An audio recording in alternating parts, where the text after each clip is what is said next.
Channel के like कीजिए, subscribe कीजिए, शेयर कीजिए। भोलेनाथ के चरण में प्रणाम करती हूँ, मैया भवानी के चरण में प्रणाम करती हूँ, गणपति के चरण में प्रणाम करती हूँ, हम अपनी माता पिता के चरण में प्रणाम करती हूँ।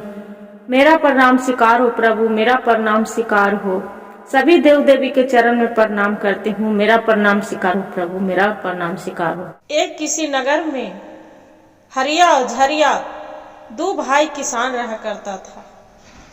उसका पिता के गुजरला 20 साल हो गया था। हरिया था बहुत भोले भाला, बहुत नेक इंसान था।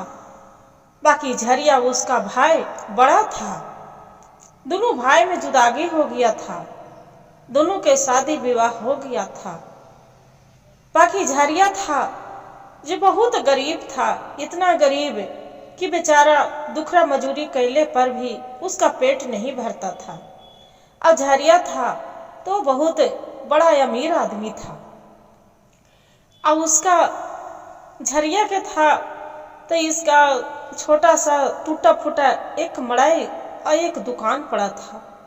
अब हरिया था तो उसका पूरा बड़ा बिजनेस था, बर्तन बर्तन के दुकान, सब चीज के उसका पूरा कंपनी था।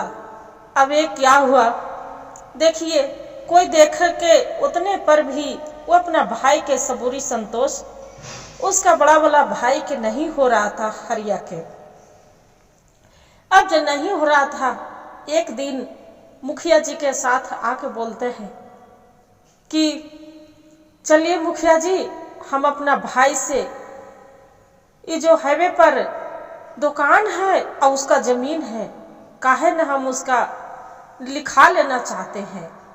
मुखिया जी बोलते हैं, ये तो बताओ, तू तो इतना बड़ा है झरिया, हरिया तो एकदम गरीब है, बाकी उसकी संपत्ति पर क्यों लालच है तुम्हारा। बड़ा भला भाई बोलता है, झरिया, अरे मुखिया जी, हम अपना भाई के चाह रहे हैं देखें कि वो भीख मांगे, उसका हम खाते पीते नहीं देख सकते हैं। बेचारा मुखिया जी बोलते हैं कि ये तो बताओ हरिया, वो तो ऐसे ही गरीब है, दुखरा मजूरी करता है तो पर भी उसका पेट नहीं भरता है, क्यों ऐसे पड़े हैं। वो अच्छा कोई बात नहीं, चलो वो जमीन है जो कैसो उसका हम ले लेंगे। बोले ठीक है। जाके झरिया जाता है हरिया भिरी के भाई, तू तो मेरे से ज्यादा नहीं 1 साल के छोटे हो, हम देखो तो कहां से कहां निकल गए। तुम्हारा एक बेटी दुलारी है, तुम्हारी पत्नी है, तुम हो। ये दुकान से घर से क्या मिलना है, जैसी के तैसी जो बंटवारा हुआ है दोनों भाई में, जैसी के तैसी पड़े हैं। एक घर तो लग रहा है कि पूरा कंगाथी है, रेगिस्तान है, एकदम ये कुछ भी नहीं है। देखो क्या मिलेगा इसमें, शमशान है। काहे ने ये जमीन के अब घर के बेच दो, अब बेच के अब मेरे घर में रहने चलो। छोटा वाला भाई बोलता है हरिया कि नहीं भैया, हम नहीं, ये सब कैसे करेंगे। मेरी पत्नी, हम भीखे मांग रहे भैया, बाकी हम इतने में खुश हैं। नहीं। फिर बोलते हैं मुखिया जी बोलते हैं कि अरे भाई, आपको भाई तो कितना इंसान है कि देखो बोल रहे हैं कि कोई वैसा भाई भला बोलेगा कि चलो मेरे घर से रहो। बोले कि नहीं, ये बात हम कल बताएंगे। जाके अपना पत्नी से झरिया बताता है कि यह तो बताइए, बताओ, देखो न मंजू, वो मेरा बड़ा वाला भैया आए थे। भैया तो मेरे बहुत सीधे साधे हैं, अपना भाई पर बहुत भरोसा करता था। बाकी देखिए गुरु बहन, बेईमानी एक ऐसा नियत बहुत खराब होता है। बड़ा वाला भाई उसका बहुत बेईमान था। तब बोलते हैं कि उसका पत्नी, क्या जी आप बताइए, जो टूटा फूटा झोपड़ी है, कम से कम रहे के तो पठंगा है, दुखरा मजूरी भीख वाक जैसे भी करके झाड़ू पर कैसू भी करके तो खा लेते हैं, और घर नहीं रहेगा तो कहाँ जाएंगे। तब झरिया बोलता है हरिया कि अच्छा नहीं नहीं, मेरे भैया बोले हैं कि हम अपना घर में हम रख लेंगे, मेरे घर में रहना। तुम्हारी बेटी दुलारी भी बहुत जो सियान हो गई है, उसका भी शादी ब्याह कर देना। ये हाईवे पर जमीन है जो बेच दो, जे उसका ग्राहक पैसा अच्छा मिल जाएगा। कहे कि हाईवे पर के जमीन बहुत महंगा होता है, कोई होटल वोटल खोलने के लिए लेगा। बोले कि हम कहे ना भैया से जाके बात करते हैं। बेचारी पत्नी जो मंजू रहती है बहुत उदास हो जाती है, और बाद में उसका भाई वहां से झरिया चले आते हैं। आके हरिया के बोलते हैं कि भैया आप मेरी मंजूर है कि जो मेरा मड़ाई टूटा फूटा है, अब मेरे हाईवे पर जमीन आप बेचवा दीजिए। बोले कि ठीक है, ऐसा करो कि अपना बेटी के और पत्नी के लेके आ जाओ। बोले ठीक। मुखिया जी जाते जाते बोलते हैं कि अरे भाई, तुम्हारी पत्नी तो एकदम हीरोइन के तरह रहती है, ये भला रहने देंगे अपना आपको भाई की पत्नी के? तो बोलते हैं झरिया कि मुखिया जी भला कौन साथ में रहा है, 2 से 3 दिन होगा उसका झोटा पकड़ के घर से निकलवा देंगे, भाई के भी उसका धक्के मार के निकाल देंगे। तो मुखिया जी पूछते हैं कि उसका पैसा के क्या, 1 रुपया तो देने अठन्नी तो देने वाली नहीं हूँ, फूटी कौड़ी कौन तो पैसा देगा। देखते रहिए मुखिया जी मेरा चाल क्या होता है। बोले कि ठीक है। क्या हुआ, घर बेचारा वो तो बेचवा दिया, और भाई था बेईमान बड़ा वाला हरिया, वो घर ले लिया, जमीन ले लिया, सब चीज ले लिया।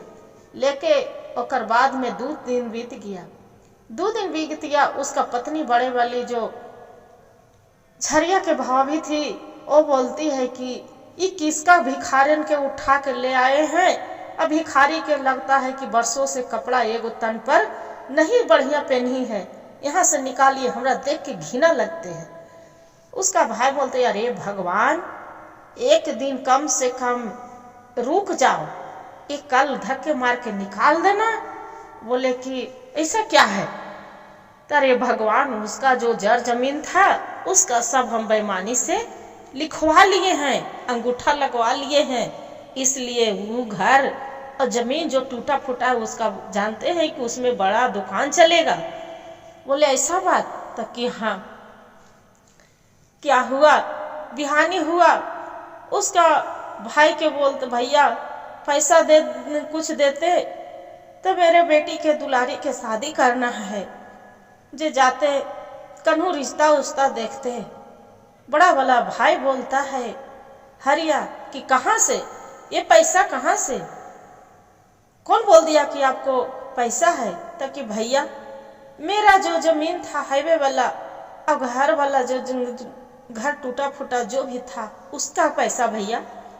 बोले कि वो तो एक जमींदार था, वो पैसा लेके भाग गया और बेईमानी कर बैठा, आपको 1 रुपया नहीं मिला, मेरे घर से भी चला जाओ, तुम्हारे न तो तुम्हारी बेटी पत्नी के धक्के मार के निकालेंगे, यहाँ से चली जाओ। वो बोलते हैं बेचारा रोने लगता है, वाह हे भगवान, हे भोलेनाथ, अब कहाँ जाएं, मेरे तो भैया भी इतना धोखा दिए। फिर बोलता है भैया हम नहीं जाने कि आप मेरे से इतना छल करेंगे, मेरा भी तो जमीन आप ही रख लिए, अथी कर लिए भैया, कहाँ जाएं? झरिया बोलता है कि हम कहाँ जाएगा, क्या करेगा, हम कुछ नहीं जानते हैं। वहां से बेचारा रोते और यहाँ जंगल में पहुंच जाता है। जब जंगल में पहुंच जाता है, बैठ के एक पेड़ तर रो रहा है तो वहां से एक बूढ़ा आदमी आए। जंगल में बूढ़ा आए, एक डंडा हाथ में लिए हुए। वो कोई नहीं थे, गुरु बहन हमारे शिव गुरु थे, भोले बाबा। तब आके पूछ रहे हैं कि बेटा किस लिए रो रहे हो? क्या हुआ तुम्हारा, काहे के लिए रो रहे हो? तब बोलता है कि भाई बाबा क्या कहें, ये मेरी बेपत्नी है मंजू, अही मेरी बेटी दुलारी है, 2 दिन से कुछ खाया है नहीं भाई बाबा। मेरा जो टूटा फूटा मड़ई झोपड़ी था मेरे बड़ा वाला भाई ने लिखा लिया, ले अंगूठे लगा लिए धोखे से, अब मेरा धक्के मार के पत्नी के और हमारा घर से निकाल दिया है। कहाँ जाए बाबा, कोई समझ में नहीं आता है। बाबा बोलते हैं कि ठीक है, तुम चिंता ना करो, ऐसा करो कि लो एक हड़िया देती हूँ, ये हड़िया लेके जाओ और जहां तुम्हारा घर था और जमीन ओजे पड़ी गाड़ देना। बोलते हैं नहीं बाबा, हम नहीं जा सकते हैं, वो तो मेरा भाई ले लिया है, हम अब बिना मुक्त के हम सामान किसी को नहीं ले सकते हैं बाबा, मजूरी करके हम खा लेंगे, बाकी हम मुक्त के सामान नहीं ले सकते हैं।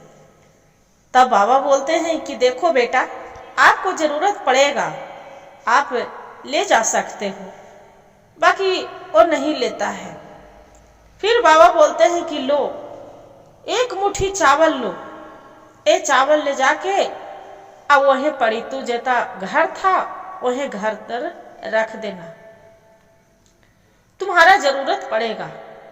बाकी वो हरिया था तो बहुत नेक इंसान था। बोले नहीं बाबा, ये चावल, उसका पत्नी बोलते हैं जी जो बाबा दे रहे हैं तो आप ले क्यों नहीं लेते हैं, आ जाके घर तर उसी तर जहां मेरे घर था वही धर दीजिए, जाके घर तर जाके चावल धर लाते हैं। तब माता पार्वती अब भोलेनाथ कैलाश पर्वत पर आग बैठे बैठे सब देख रहे हैं। तब माता पार्वती बोलते हैं कि हे स्वामी, आप देख रहे हैं, देखिए तो कितना भोला भाला इंसान है, उसका पत्नी तो रोज पूजा भी करते थे, बाकी उसका क्यों इतना दुख झेलने पड़ रहा है। बोले कि अरे ऐसा तू, भोलेनाथ बोलते हैं कि देखो पार्वती अब चिंता न करो, उसका देखिए कि क्या दशा बदलता है। और उसका वो जो चावल रखी है, वो चावल के वो भले उसका भाई तो ले लिया है घर द्वार, बाकी देखिए उसका क्या हाल होता है भाई के।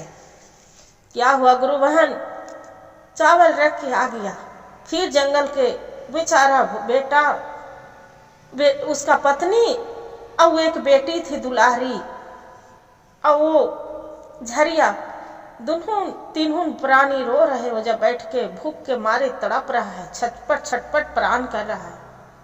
फिर बाबा आए, बोले कि क्या हुआ बेटा, तू चावल धर के आ गया?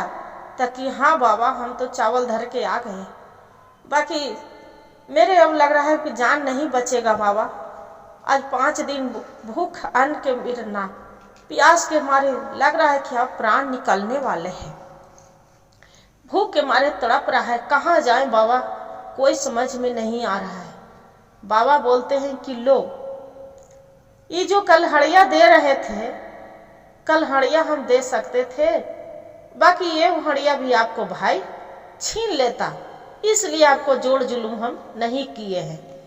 एक काम करो, लो ये हड़िया, आई हड़िया एक जमीन में, यही जंगल है, यही जंगल में तू जमीन में खत के ये हड़िया गाड़ दो, और जैसे तू हड़िया गाड़ेगा बहुत मनी अर्तन बर्तन, बहुत मनी आपको कोठा अटारी जो भी चाहेगा मन फल चाहत वाला फल मिलेगा। बोले कि ऐसा बाबा, ताकि हाँ ये जंगल उठा के नजर ताको कि देखो कितना फल फूल से, यहाँ कौन चीज ऐसा बाजार के तरह सब चीज है जंगल में। झरिया देखता है तो सच में जंगल में पूरा दिख रहा है कि फल फूल हर चीज पूरा वहां है, जो हाँ दिख रहा है। हड़िया लेके अब बाबा इतने में अलोप होके चली जाते हैं।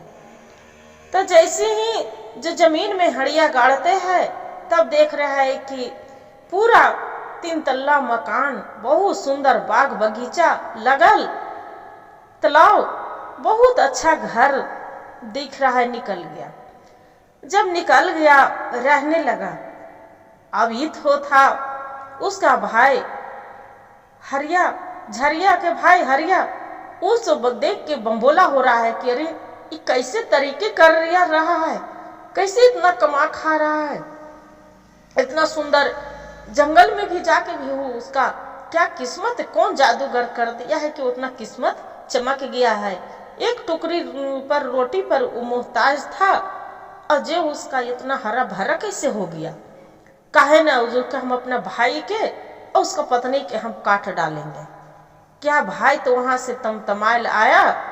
अब आके अब क्या हुआ गुरु बहन, उसका घर में जैसे ही घुसने की कोशिश किया है एक तलवार लेके अपना भाई के काटने के लिए। जैसे देख रहे हैं कि एक आम के गाछ था, आम के गाछ था। पहले सोच रहा है कि यही आम के पहले हम डंगुला काट दें तब उसका हम काटेंगे। यही आम से वो तरीकी हो कर रहा है, यही आम बेचता है, यही आम से उतना वो तरीकी कर रहा है। सब देखिए भोले बाबा के गुरु बहन, वो एक माया के बाजार था। आम पूरा फरल था, पका पका आम है। क्या किया, जैसे डंगुली पर छेव लगाने की कोशिश किया वैसे उसका डंगुली आप रूपी बड़ा मोटा सा गिर गया। उसी पर गिर के उसका भाई था झरिया के, गिर के भाई होतिए चत के मर गया।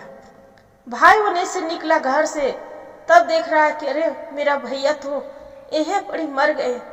तब बोलता है कि हे भैया, आप जैसा कर्म किए थे वैसा आपको फल मिला है। भोले बाबा भी आपको ना इंसाफ किए हैं। मेरे ऊपर क्या मारने आए थे, मेरे जरूर कुछ बिगाड़ने आए थे, इसलिए आपको फल मिला है। हम कुछ नहीं कर सकते हैं, भोले बाबा के मर्जी था, वही भोलेनाथ आपको साथ किए हैं।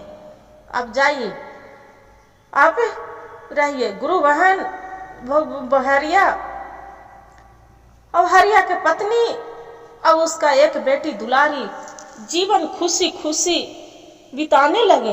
हरिया के पत्नी बोलती है कि अजी वो बूढ़ा बाबा फिर तो आज तक कभी दिखे नहीं, कभी नहीं दिखे। वो आज जंगल में न हरिया हमको देते और नहीं आज आगे हम इतना बढ़ते। से देखिए तो कितना अच्छा, आगे के घर बर बेटी के हम अपना देख के विवाह कर देंगे। झरिया बोलता है कि हाँ, काहे ना, जे बढ़िया घर में हम विवाह करेंगे, कर्म अच्छा कर्म के अच्छे ही फल मिलता है। इसलिए हमारे भोले बाबा हमारे साथ अच्छा इंसाफ किए हैं। जे जर जमीन ले लिया भैया तक क्या हुआ, इका दुनिया से छोड़ के भी चला गया। इतना कह के अदमु पति पत्नी गुरु बहन खुशी खुशी जीवन बिताने लगती है और रहने लगती है, आगे के पूरा तरीकी करने लगती है। हर हर महादेव, घर घर महादेव। गुरु भाई गुरु बहन, जो मेरा कहानी अच्छा लगे तो वीडियो के लाइक और सब्सक्राइब और शेयर जरूर करिएगा और हर हर महादेव कमेंट में लिखना ना भूलिएगा दीदी। हाँ, और कहानी के पूरा सुनिएगा गुरु भैया दीदी। आप अधूरी सुनने से भोले बाबा के अपमान होता है, पूरा सुनने से ही ज्ञान मिलता है।